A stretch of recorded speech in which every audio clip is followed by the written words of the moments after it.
Assalamualaikum warahmatullahi wabarakatuh. Waalaikumsalam warahmatullahi wabarakatuh. Ya, selamat pagi, siang, sore maupun malam para pemirsa budiman studio podcast SMA Karangarum. Alhamdulillah pada kesempatan kali ini kita sudah kedatangan tamu yang sangat istimewa. Nah, dia merupakan salah satu founder dari BISS Bandung International Swimming School. Nah, kebetulan kita ingin berbagi kisah tentang kesuksesan beliau. Nah, kita kenalan dulu. Assalamualaikum Pak Ridwan ya. Waalaikumsalam Pak Iban. Senang sekali bisa ketemu dengan Bapak. Nah, pada kesempatan ini kita ingin ngobrol-ngobrol dulu nih Pak nih. Sebetulnya gimana sih BIS itu? Kita mulai dari situ dulu. Apa sih sebetulnya BIS itu? Ya, silakan mungkin Pak. Jadi BISS itu jadi sekolah renang yang ada di Bandung. Jadi melayani jasa mulai dari bayi sampai dewasa seperti itu. Renang ya, renang betul. Betul. Iya, oke. Iya. Dan tempatnya itu di Hotel Deluxe yang ada di Dago, yang ada di Dago ya. Yang ada di Dago, iya. Jadi hotel bintang 4. Nah, itu pemirsa berarti kalau mau daftar nih bisa datang ke Luxton ya. Ya, Luxton. ya. Nah, gini. Nah, berarti kalau lihat dari nama judulnya ini International Swimming School berarti banyak juga ya dari tempat dari yang ininya yang murid-muridnya dari mana aja ya tuh. Ya, alhamdulillah sih kita sejak berdirinya itu sekitar 16 tahun ya.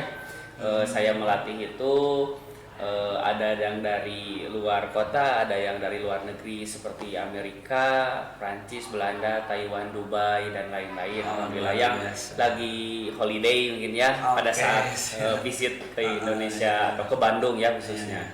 Seperti itu. Dan sekarang pun banyak siswa-siswa sekolah renang BISS ini yang sekolahnya di International School. Oke, kalau begitu berarti memang para pengajarnya itu harus pasti dalam bahasa Inggris kalau begitu ya? Ya, kita memang basicnya itu dari Sunda, jadi campuran Inggris Sunda. Oke, Inggris Sunda. Ya, tapi tetap kita itu masih tahap belajar. Jadi tetap sampai sekarang pun kita mendatangkan guru bahasa Inggris. Untuk training kita berbahasa Inggris supaya pelatih BISS ini bisa mengajar pakai bahasa Inggris. Seperti itu. Luar biasa ya, karena tidak banyak ternyata sekolah-sekolah renang itu tidak banyak yang sudah go internasional. Ini salah satunya yang sudah go internasional. Oke. Nah, jadi Bapak dan Ibu yang punya anak didik yang tadi ada program baby swimnya. Program baby swim dari usia 2 bulan bayi udah bisa. Jadi kalau 2 bulan itu sudah bisa renang berarti. Insya Allah udah bisa berenang. Luar biasa. Pada dasarnya kan bayi di dalam kandungan ibunya udah bisa berenang karena air kan.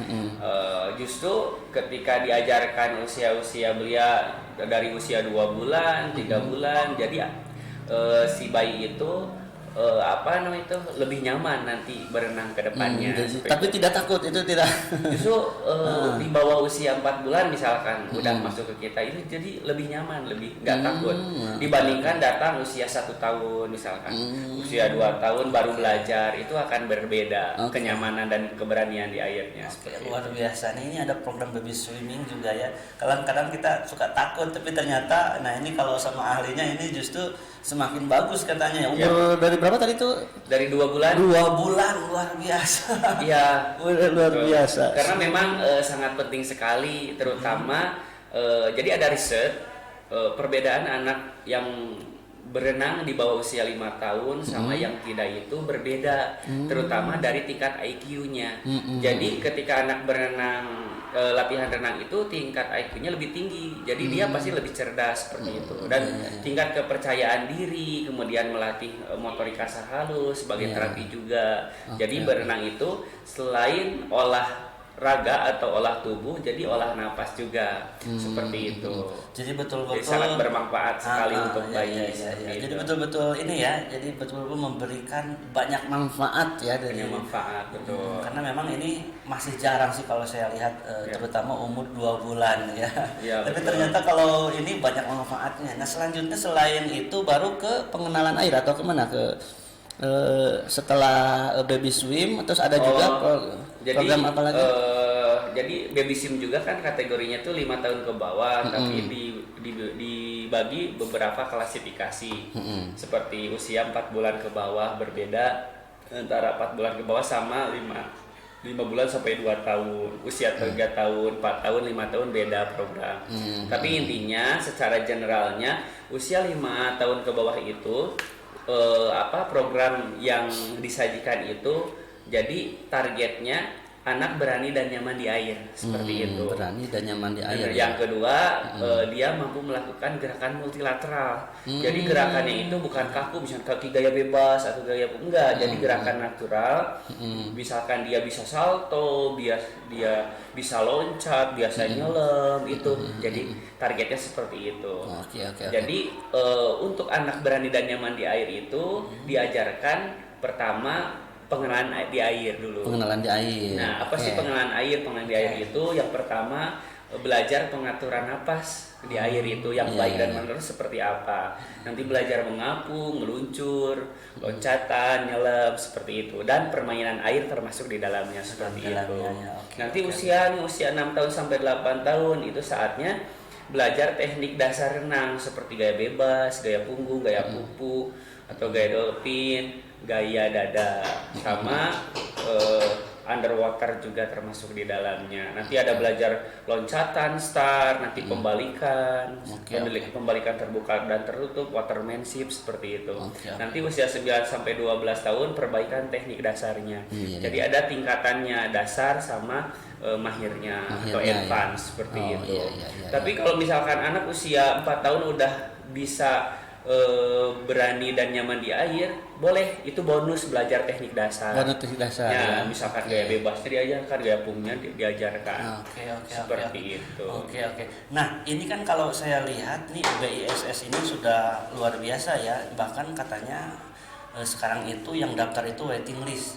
Nah, ini berarti memang sangat luar biasa. Nah, kalau saya lihat memang tidak mudah membentuk perusahaan, membentuk sekolah bisa sampai sekarang ini. Nah, kira-kira nih sebetulnya apa sih kunci daripada bisa mengembangkan sebesar ini? Karena kalau lihat ini para membernya itu bukan hanya di orang-orang kita ya, bahkan banyak dari orang keturunan China kalau saya lihat ya di fotonya, kemudian juga ada dari luar negeri, sehingga memang bahasa pengantarnya itu bisa menggunakan bahasa Inggris. Nah, kira-kira ini apa sih ini trik-triknya supaya bisa seperti itu gimana? Ya alhamdulillah sih coach ya, kakak kita manggilnya kakak, seperti saya Ridwan, Kak Ridwan gitu. Jadi memang pengajarnya itu, pelatih renangnya itu dari lulusan olahraga atau yang masih kuliah di jurusan olahraga. Seperti sekarang ada yang lagi S1 olahraga di UPI, di STKIP juga ada yang udah lulus S1, ada yang baru belajar S2, ada yang lulus S2 di keolahragaan gitu. Jadi memang sangat kompeten di badannya. Sama kemudian di kita itu punya lisensi. Ya, lisensi ada yang dari dasar, dari lisensi D, lisensi C, kemudian nasional B dan nasional A gitu. Jadi secara sertifikasi tentang dunia renang itu udah ada juga gitu, alhamdulillah. Nah, kemudian kita itu memang budaya kita itu budaya kepemimpinan gitu di sana itu. Jadi ketika saya mengajarkan tentang teori dan praktek, misalkan ke Kak Regi, nanti Kak Regi harus mengajarkan lagi ke juniornya. Jadi semua mau belajar ke siapapun yang baru pasti dia akan ngasih secara teori dan prakteknya. Jadi kemudian kekeluargaannya kita memang ngebangun kekompakan tim gitu, karena saya bukan Superman, seorang yang luar biasa. Tanpa tim itu akan gak luar biasa. Jadi membangun super tim itu yang kuat. Jadi harus diniatkan untuk belajar terus, kita perbaikan. Meskipun saya baru mengajar sekitar 16 tahunan, tapi tetap dalam diri saya itu saya masih belajar seperti itu dan terus melakukan perbaikan. Pembelajarannya, ya. Betul seperti itu. Berarti intinya memang selalu membuka diri ya terhadap perubahan, menyerap ilmu-ilmu yang mungkin terus mengembangkan ya, itu ya. Jadi intinya memang tidak hanya kalau dalam bahasa Sunda ini kurung batokeun gitu. Nah, betul. Jadi selalu membuka mungkin seperti itu ya. Iya betul. Jadi kita nggak boleh stick gitu. Jadi nggak boleh kaku terhadap perubahan zaman karena berbeda sekali antara tahun 2005, 2010, sekarang 2022 berbeda. Sekarang zamannya misalkan podcast, sekarang zamannya kemarin-kemarin zamannya Instagram atau Facebook lah sebelumnya, udah itu Instagram. Sekarang zamannya TikTok, kemudian YouTube. Nah, kita juga alhamdulillah sekarang punya Instagramnya Sekolah Renang Bandung BISS. Ada TikTok Sekolah Renang Bandung BISS, kemudian YouTube juga ada Sekolah Renang. Luar biasa. Jadi itu harus dibangun, harus dilingkan jaringannya itu gitu. Tapi kita masih dalam tahap pembenahan dan improve terus seperti itu. Nah, ini yang menarik katanya memang pada saat kalau orang tua tidak ada di tempat, nah dia bisa mengetahui dengan cara live ya katanya ya. Ya, insya Allah kedepannya. Jadi kita punya forecast, kemudian punya program future-nya seperti apa.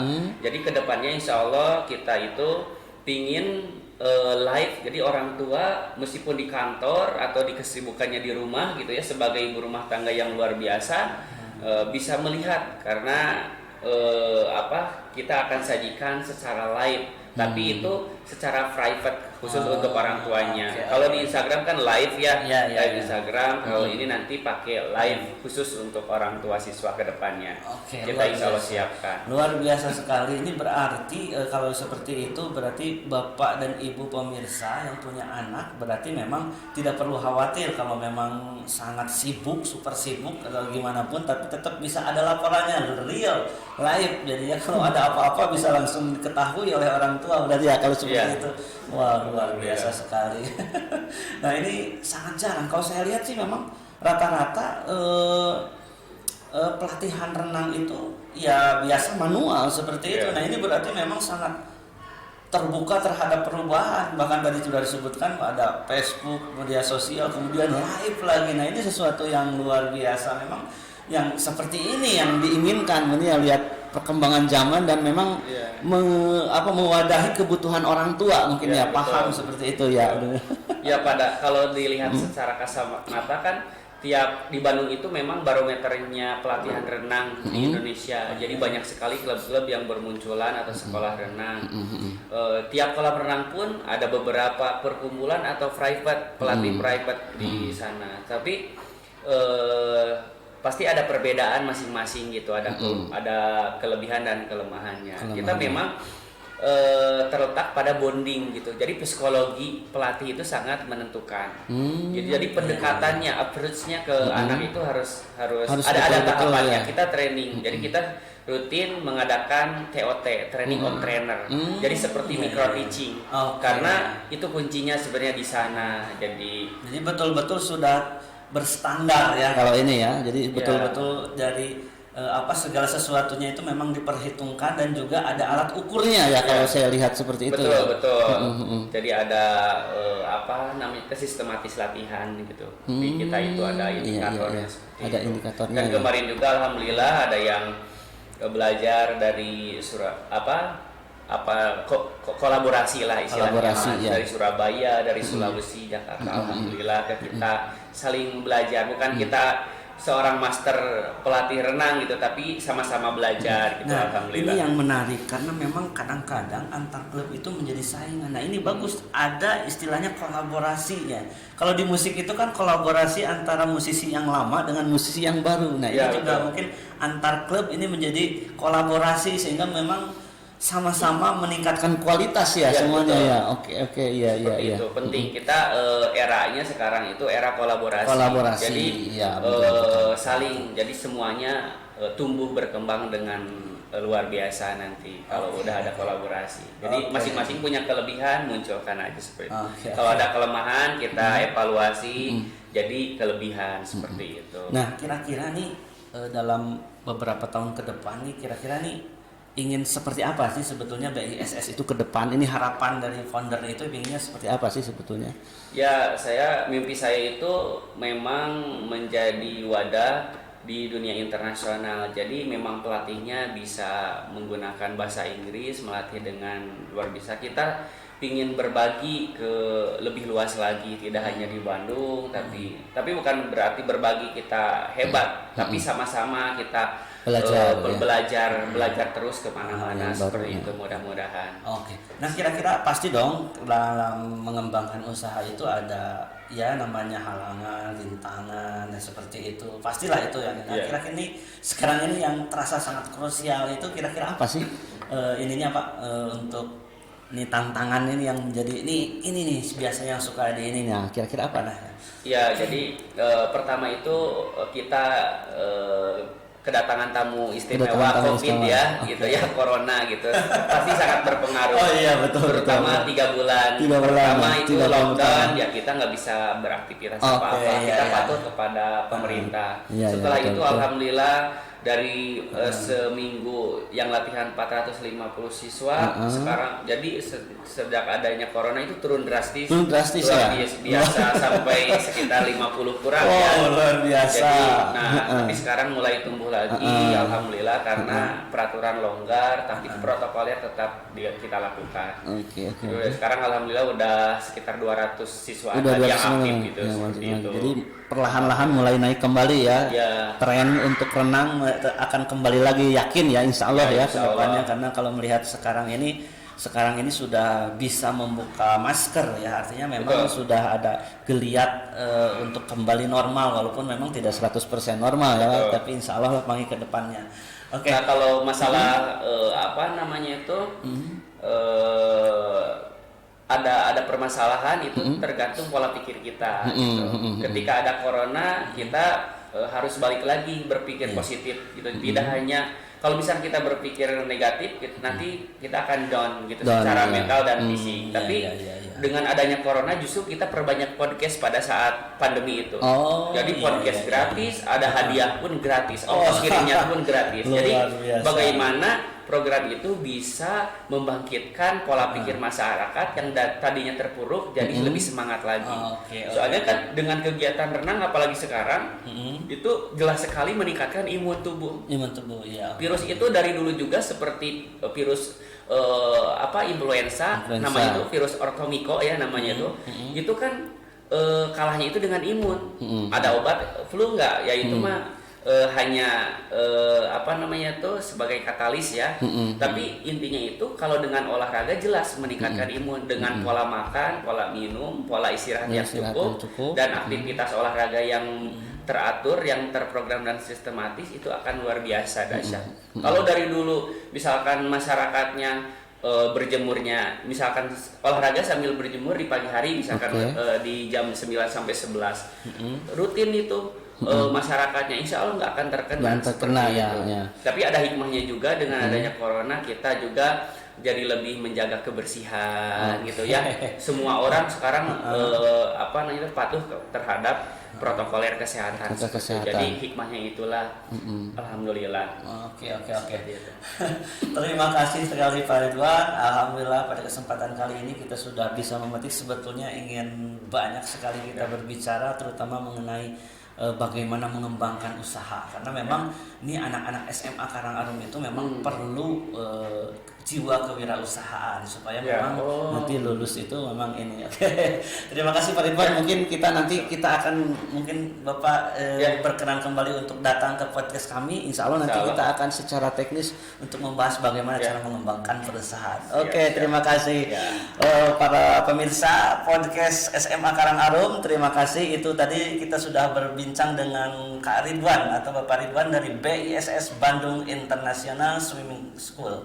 Tetap semangat, semoga podcast SMA Karangarum bisa memberikan manfaat untuk masyarakat. Terima kasih. Assalamualaikum warahmatullahi wabarakatuh. Waalaikumsalam warahmatullahi wabarakatuh.